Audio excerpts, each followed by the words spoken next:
upper cowl system. No problems with the fit whatsoever. So there was no modification needed. I lucked out. I've rotated this back and forth a bunch of times. Can't now because the motor's hooked up, but there's no clearance issue. This fits great. Very, very easy install. Only thing I have left to do is to plug the hole, and they give you a nice little plate for that, so I'll do that next. Okay, so I took and chased out the threads, M24, 1024 screw, and I put some of the 3M strip caulk, this stuff, around the edge there just to seal it up. That should take care of things nicely. Not sure what I'm going to do about this hole. I gotta figure that out. But that'll be the next adventure.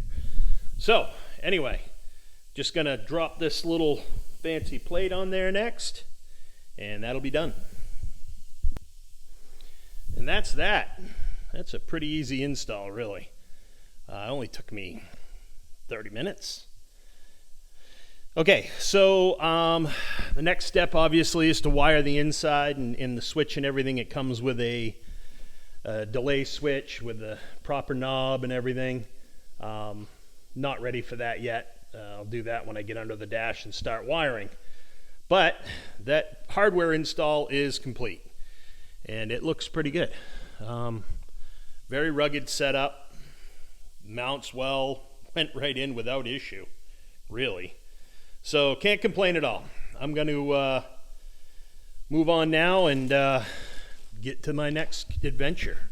I'll probably break this video right here because it was a nice small video, fairly interesting. Again, this is the Raingear system. And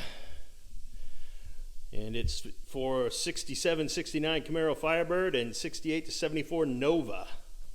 Apparently all have the same upper cowl. Anyway, let's, or similar upper cowls. We'll figure it out.